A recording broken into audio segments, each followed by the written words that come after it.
इस कथा को अपनी औलाद को देख के सुन सकते हैं। कोई युवा यहाँ बैठे होंगे जो कॉलेज स्कूल पढ़ाई में जाते हैं, वो भी सुन ले, इस कथा को समझने का प्रयत्न करें। विद्या काल, शिक्षा काल ऐसा काल है, इस काल में रोटी सब्जी और दूध और घी के अलावा कोई चीज का आहार नहीं करना चाहिए। चाट पकौड़ी समोसा भल्ला समोसा बर्गर पिज्जा एक भी विद्यार्थी को नहीं खाना चाहिए, ऐसा बता रही है कथा। छोटे छोटे बच्चे बेटियां यहां बैठी हैं, बेटे बैठे मैं देख रहा हूं बच्चों को। जिस प्रकार से मैं खाने पे परहेज बता रहा हूं वैसे ही सुनने पे परहेज, ऐसे ही आंखों से देखने पे परहेज रखो। जो सुनने लायक नहीं वो सुनो मत, जो देखने लायक भाई वो देखो मत। तो आपका विद्या काल अच्छा बन जाएगा, तो आपका ग्रस्त काल अच्छा बनेगा, वानप्रस्थ काल अच्छा बनेगा, संन्यास काल अच्छा बनेगा, और अंतिम तो मृत्यु, जब अंतिम श्वास आएगा वो श्वास के समय भी तुम्हारी मति अच्छी रहेगी। और मरते समय मति अच्छी होती है तो फिर बिल्कुल सीधी गति अच्छी होती है, उसमें कोई रोक टोक नहीं है, कोई संशय और शंका नहीं है। शास्त्र का ये मत है, अंतगता सो मता। अंतिम समय जो मति बन जाती है वैसी गति बन जाती है। श्रीमद् भागवत कथा में जड़ भरत की कथा आती है। उस जड़ भरत की कथा में क्या आता है? अंतिम समय जड़ भरत का जो बुद्धि है वो हिरण में चली गई, और उस हिरण में जाने के कारण अगला जन्म भी हिरण का लेना पड़ा जड़ भरत को। ये केवल अंतिम समय तुम्हारी जो चिंतन है, जो मनन है, जो बुद्धि में ध्यास अभ्यास है, याद है, उसके कारण तुम्हारा अगला जन्म निश्चय हो जाता है। प्यारे बंधु, आपने क्या पाप किया, क्या पुण्य किया, वो सब भूल जाओ। आप मृत्यु के समय क्या चिंतन कर रहे हो उसे याद रखो। इसीलिए हर एक मनुष्य के मृत्यु के समय का चिंतन उत्तम होना चाहिए। और वो मृत्यु का काल कब आएगा, वो अंतिम समय कब आएगा, वो अंतिम श्वास कब आएगी, इस धरती पर किसी को मालूम नहीं है। कोई नहीं जानता वो अंतिम श्वास कब आएगी कब नहीं आएगी, किसी को नहीं पता उस अंतिम श्वास का कब आना होगा, कब जाना होगा। इसीलिए मैं प्रार्थना करूंगा हाथ जोड़ के सबसे, आप हर समय अपना अंतिम समय ही समझ के चलो। कल आएगा नहीं आएगा, मुझे कल के ऊपर क्यों रहना है, मुझे आज ही इसी वक्त ही करना है चिंतन परमात्मा का। आज ही इसी वक्त भी मौत आई तो चिंतन करते करते जाऊंगा। इसलिए हर समय खुद को अंत समझ के चलते रहो। प्रभु के लिए भजन ध्यान आसन ध्यासन करते जाओ। आदमी क्या कर रहा है, टालते जा रहा है, टालते जा रहा है, टालते जा रहा है, टालते जा रहा है। इस साल तो मैं बेटी का ब्याह करूंगा फिर कथा करूंगा, इस साल तो मैं बेटे का ब्याह कर रहा हूं फिर कथा करूंगा, इस साल तो मैं नौरो चिनवा रहा हूं तब कथा करूंगा, इस साल तो मैं मकान पे लगा हूं जब कथा। अरे रे रे रे रे रे, न जाने तुम्हारे जैसे कितने चले गए चिनवाते चिनवाते चिनवाते चिनवाते, कभी मौका नहीं मिला पांडाल डालने का, और उस जो चिनवाया उसमें रहने का भी मौका नहीं मिला।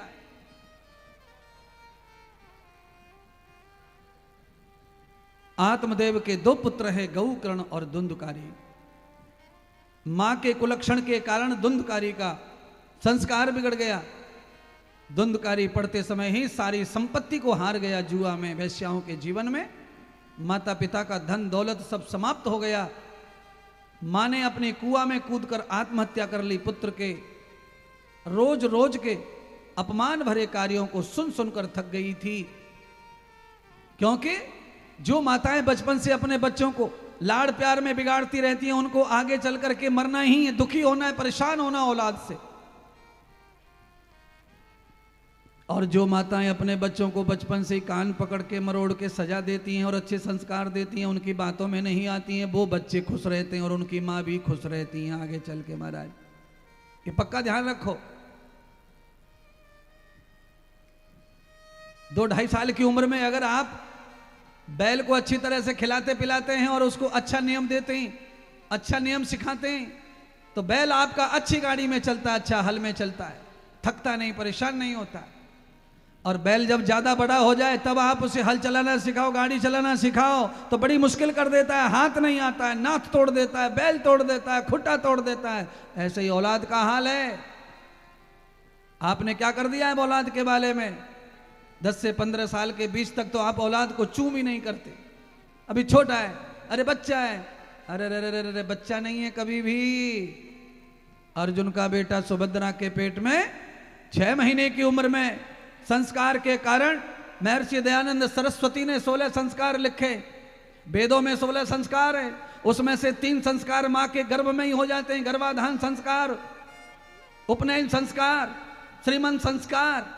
ये तीनों संस्कार हुए थे अर्जुन की पत्नी सुभद्रा के, और अर्जुन नित्य कथा सुनाया करते थे युद्ध की, वीरता की, शौर्य की, और ये सारे लक्षण अभिमन्यु में आए थे, आए थे, आए थे। और आपके बच्चों में लक्षण आएंगे, जो आप कर रहे हैं, जो शौर्य दिखा रहे हैं, वो लक्षण तुम्हारे बच्चों में भी आ रहे हैं।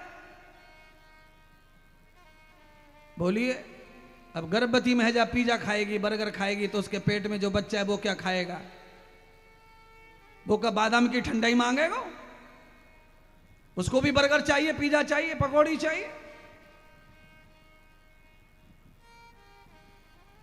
मां के हाथ में ही पुत्र का निर्माण है महाराज, पिता के हाथ में पुत्र का विस्तार है, निर्माण नहीं है पिता के हाथ में। कान खोल के सुन लो पप्पाओ, पिता पुत्र का निर्माण नहीं कर सकता, विस्तार कर सकता है, मां ही निर्माण कर सकती है पुत्र का। इसलिए मां को कल्याणकारी होना चाहिए। धुंधली अच्छी नहीं निकली, इसलिए बेटा खराब निकल गया। दूसरा पुत्र मां की परवरिश नहीं ली थी, उन्होंने ऋषि की परवरिश ली थी गुरुकुल में जाकर, तो वो गौ कर्ण बन गया, भद्र करने वाला, कल्याण करने वाला, वेद शास्त्रों का जाता बन गया। आत्मदेव ब्राह्मण अपनी इज्जत बचाकर भाग गए जंगल में, पत्नी ने आत्महत्या कर ली, वैश्याओं ने धुंधकारी को जला के राख कर दिया, और वो प्रेत योनि में चला गया। सारे श्राद्ध हुए, तर्पण हुए, सब कुछ हुआ, पर प्रेत योनि से मुक्ति नहीं हुई उसकी।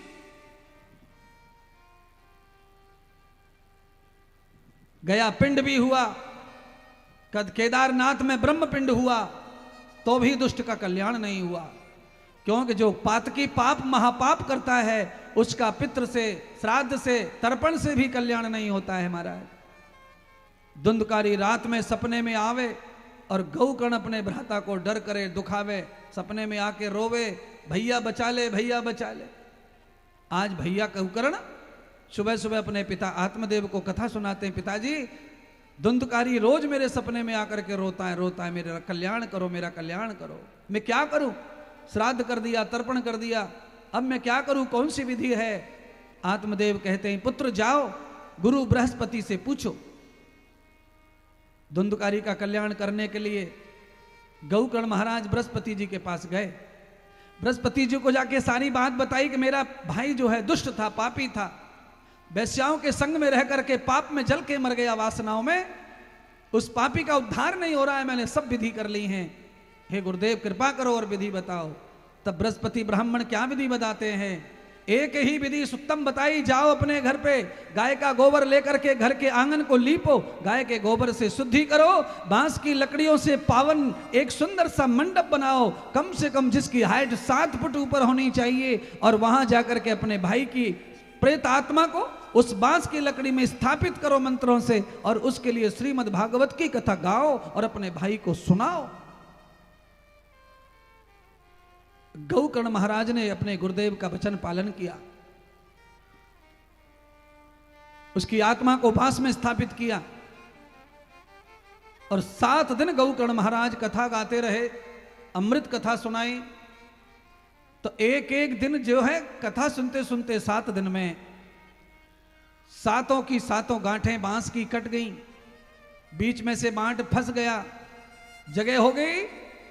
कथा संपन्न जैसे ही हुई, भंडारा यज्ञ संपन्न होते होते उस बांस में से एक लीला अमृत पैदा हुआ। सारे पांडाल में सभी श्रोताओं ने देखा कि बांस में से एक सुंदर सा पुरुष बाहर आया है। या दृश्यम दर्शनम कृपा, या दृश्यम दर्शनम कृतम यावते तदलक्षणम। अचानक से दर्शन किया, और जैसे ही दर्शन को देखा, सारे पांडाल में हलचल हो गई। भाई ये कैसे हुआ? हमने कथा सुनी है, हमने कथा सुनी है, हमें तो चमत्कार नहीं दिखा भागवत का, हमें चमत्कार नहीं दिखा, और ये चमत्कार सबको हुआ तो इसको कैसे हुआ? ये महापापी कैसे तर गया और हम लोग नहीं तरे? क्या कारण है? तो बृहस्पति को फिर पूछा, महाराज ऐसे कैसे हुआ? कथा सबने सुनी है पर तरा एक ही है, मुक्ति एक कोई मिली है। तब बृहस्पति ब्राह्मण ने समझाया कि सबने कथा जो सुनी है वो संसार के कल्याण के लिए सुनी है, किसी की नौकरी लग जाए, पैसा मिल जाए, व्यापार हो जाए, ये हो जाए, वो हो जाए, तो सबको फल प्राप्त हो चुका है, सबका संसार उत्तम होगा। पर इस आत्मा ने मुक्ति के लिए कथा सुनी है, इसलिए ये मुक्त आत्मा हो गई, इसे पुनः आत्मा शुद्ध शरीर प्राप्त हो गया अपने पापों से। अब बात ये कहते हैं, आत्मकृतम भागवतम त्वया दर्शनम फलम कृतम च एवं नेकम नेकश्च।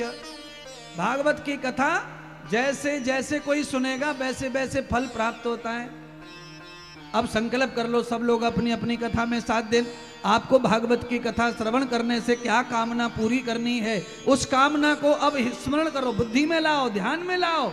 अब जो भी सोच के कथा सुनोगे वही भगवान तुम्हारे ऊपर कृपा करेंगे महाराज। एक जैसा इलाज डॉक्टर सबका नहीं करता, डॉक्टर एक है पर मरीज अलग है और बीमारी अलग अलग है, तो सबको दवा अलग अलग है, हॉस्पिटल भी एक है, इंद्रदेव एक है और कथा भी एक है। यहाँ से सबको औषधि अलग अलग प्राप्त होती है, पर बीमारी अपनी अपनी। याद करो, क्या दुख से परेशान हो, कौन सी चिंता से परेशान हो, क्या फल चाहिए भागवत का। मुक्ति चाहिए तो मुक्ति मिलेगी, भक्ति चाहिए तो भक्ति मिलेगी, ज्ञान चाहिए तो ज्ञान मिलेगा, वैराग्य चाहिए तो वैराग्य मिलेगा, धर्म चाहिए धर्म मिलेगा, अर्थ चाहिए अर्थ मिलेगा। आपको क्या चाहिए वो सब मिलेगा। सनत कुमारों ने नारद जी को कहा कि आज उस दुष्ट आत्मा प्रेत धुंधकारी का कल्याण हो गया, वो पुनर्मानव बन गया। सारे गांव के लोग नाराज हो गए कि गौकर्ण महाराज ने कपट किया हमारे साथ, हम सबको कथा में बुला लिया और अपने भाई का कल्याण कर लिया, ये तो गलत बात है। तो बृहस्पति जी के पास में गए गौकर्ण महाराज, महाराज मेरे गांव का भी कल्याण करो, सारे गांव क्षेत्र नाराज हो गए, सबका उद्धार होना चाहिए। तो बृहस्पति ब्राह्मण ने कहा कि अपने क्षेत्र का उद्धार करने के लिए दूसरी भागवत श्रावण के मास में करो। सावन के महीने में गौकर्ण महाराज ने दूसरी बार भागवत करवाई गुरु बृहस्पति जी से, पूरे क्षेत्र का कल्याण हो गया। अब तो स्वयं गौकर्ण महाराज के मन में शंका पैदा हो गई, महाराज मैं 2 कथा करा चुका हूं पर मेरा कल्याण हुआ नहीं, सब दूसरे ही मजा लूट रहे, मैं तो रह गो ठन गोपाल। तब भगवान श्री बृहस्पति जी ने कहा, देव तुम्हारा भी कल्याण होगा, अधिक मास आ रहा है, तीसरी भागवत अधिक मास में कर लो, स्वयं साक्षात कृष्ण ही तुम्हें लेने आएंगे। गौकर्ण महाराज ने तीसरी कथा अधिक मास में की तो स्वयं भगवान कृष्ण का विमान लेने के लिए गौकर्ण महाराज को आया। ऐसी कथा श्री सनत कुमारों ने सौनक आदि ऋषि को, नारद जी को सुनाई है, सूत जी ने सनक राज को सुनाई और श्री सनत कुमारों ने नारद जी को सुनाई, मैं आपको सुनाई। कहने का तात्पर्य आप समझ लीजिए, आपकी कथा चाहे जितनी जीवन में परमात्मा आपसे करवाए, पर कम से कम 3 भागवत कथा तो हमको ऐसे नियम पूर्वक कर लेनी चाहिए। परमात्मा ने अर्थ दिया है तो समय दिया है तो बुद्धि दी है तो हो जानी चाहिए, आत्म कल्याण हो जाता है। अधिक मास में कथा करके यजमान का स्वयं कल्याण होता है, श्रावण में समाज का, और ऐसे मुहूर्त देख के कथा करके सबका नित्य कल्याण और कामनाएं पूरी होती है महाराज। प्रेत पिशाच मूल सब तर जाते हैं ऐसे मुहूर्त की कथा से। आत्मदेव का पुत्र धुंधकारी भागवत की कथा सुन के जैसे मुक्त हो गया। नारद जी ने देखा कि ऊपर से फूलों की वर्षा हो रही है। कौन वर्षा कर रहे हैं? कि ब्रह्मा जी फूल वर्षा कर रहे हैं। ब्रह्मा जी के साथ में सारे देवताएं फूल वर्षा करते हुए। नारद जी ने दूसरी तरफ पंडाल में देखा तो भक्ति नाच रही हैं। सामने नजर गई तो ज्ञान और वैराग्य सूर्य की तरह चमक रहे हैं और पंडाल के बाहर तक उनका आकार हो गया, इतने तेजस्वी हो गए हैं। अब तो नारद जी जिस कृष्ण कथा पर विश्वास नहीं कर रहे थे, आज कथा सुन करके इस प्रेत की कथा सुन के नारद जी को पूर्ण श्रद्धा हो गई, पूर्ण विश्वास हो गया। और नारद जी अब हिमालय जाना कैंसल करके भागवत की कथा ही गाने का नियम ले लिया। आज के बाद जब तक धरती रहेगी, सूर्य रहेगा, तब तक मैं निरंतर नारायण का ही भजन करूंगा, गीत गाऊंगा, कथा गाऊंगा। ये संकल्प नारद जी ने लिया। भागवत का महत्व नारद जी ने सुना तो नारद जी ही भागवत बन गए। वो धुंधकारी जो प्रेत है वो पुनः मनुष्य बन गया। प्यारे बंधुओं, प्रेत का मतलब और कुछ नहीं समझना। प्रेत का मतलब कहते हैं ज्ञान और वैराग्य, और ज्ञान और वैराग्य से मरा हुआ बुद्धि। जिस बुद्धि में ज्ञान नहीं है खाने का, पीने का, सोने का, जगने का, पर जिंदा है, वो प्रेत है। कौन प्रेत? शाम को जाकर के रोड पे, सरायबाई रोड पे, मंगनाबाई रोड पे थैली लेके 2-3 थैली डाल ले और पीपड़ के पेड़ के नीचे पड़ जाए, गिर जाए, न लार को पतो, न थूक को पतो, न मूत्र को पतो। कुत्ता कब टांग उठा के जैसी आराम कर गया उसे कुछ पता ही नहीं है। इसको प्रेत आत्मा कहते हैं। जिंदा तो है पर इसका जमीर मर गया है इसके कर्मों के कारण। ऐसे आदमी को अगर यहाँ बिठा के बांध के कथा सुनाई जाए तो उसका प्रेत जा सकता है और उसमें फिर से गुड्डू पप्पू पपुला कैलाश पैदा हो सकता है, फिर से वो अच्छा हो सकता है। ये कथा प्रेत से मुक्त करने की आपको बताई, कैसे आदमी शुद्ध हो जाता है कथा से, कैसे जीवन का परिवर्तन हो जाता है कथा से, कैसे जीवन में उद्धार हो जाता है कथा से, कैसे कथा तारती आदमी के, कैसे जीवन को उबारती है कथा।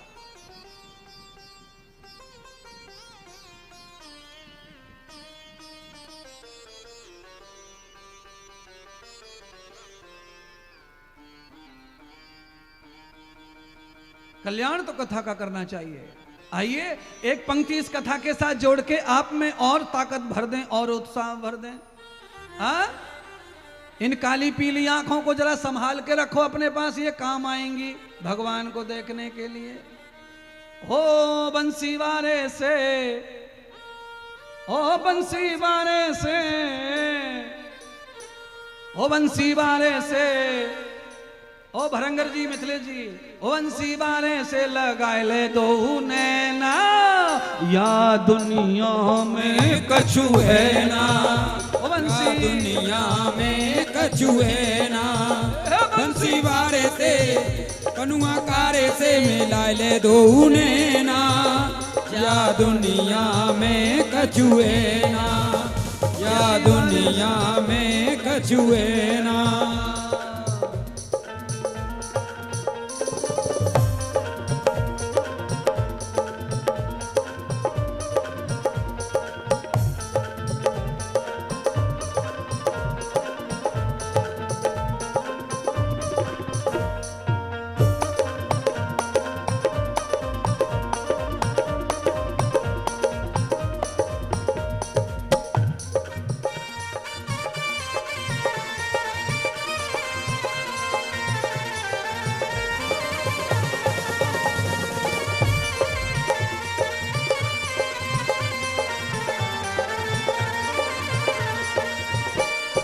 काम क्रोध मद लोभ छोड़ के भजन करो हे प्राणी, काम क्रोध मद लोभ छोड़ के भजन करो हे प्राणी, काम क्रोध मद लोभ छोड़ के भजन करो हे प्राणी, काम क्रोध मद लोभ। रुक जा प्रमुख जी, ये पूरा ग्रुप खड़ा हो जाए तो मैं बताऊं एक बात, बैठ के समझ में ना आवेगी वो।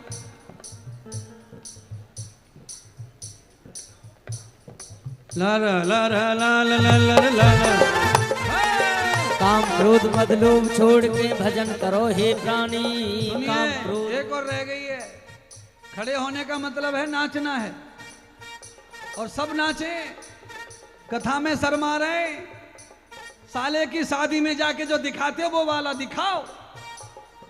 काम क्रोध मद लोभ छोड़ के भजन करो हे प्राणी, काम क्रोध मद लोभ छोड़ के भजन करो हे प्राणी। ये काया तो ये माया तो ये काया तो आनी जानी, 2 दिन की जिंदगानी, बंसी वारे से कनुआ कारे से मुरलिया वारे से लगाए दो नैना, जा दुनिया में कछु है ना, या दुनिया में कछु है ना। ओ बंसी वारे से कनुआ कारे से मुरलिया वारे से लगाए ले दो नैना, जा दुनिया में कछु है ना, या दुनिया में कछु है ना, या दुनिया में कछु है ना।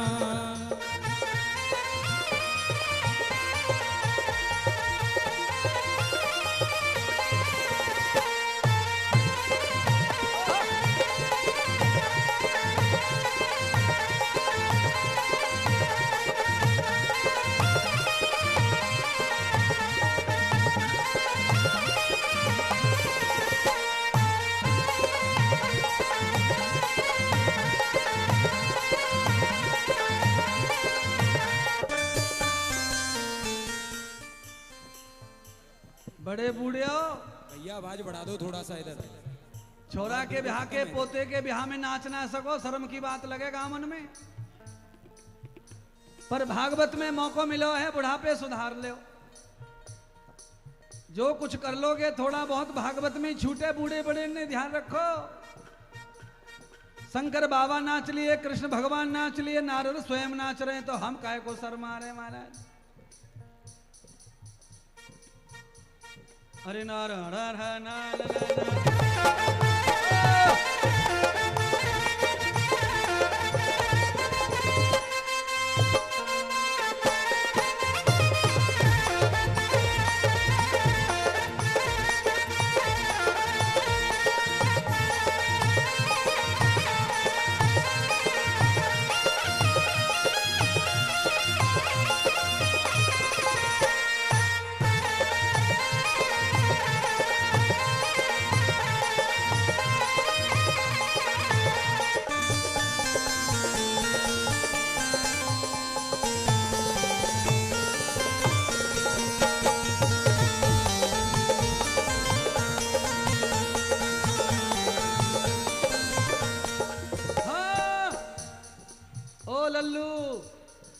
दोनों हाथन ने बांध के खड़े हो यो छोरा, दोनों हाथ बांध रखे, जनवरी को महीना ना है छोरा, कमर पे से हिल रहा, गिर पड़ेगो मैदान में आ जा।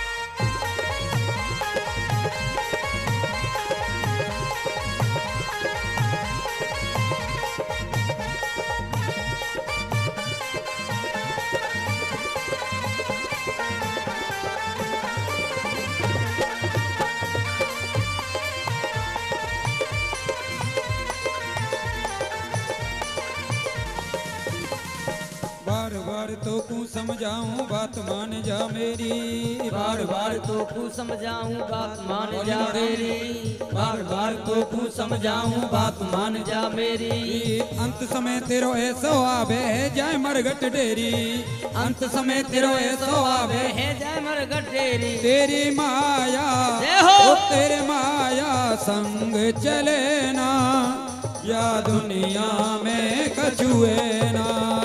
बंसी वारे से लगल दूने ना, जा दुनिया में कछु है ना। या दुनिया में कछुए ना, या दुनिया में कछुए ना, या दुनिया में कछुए ना, या दुनिया में कछुए ना, या दुनिया में कछुए ना।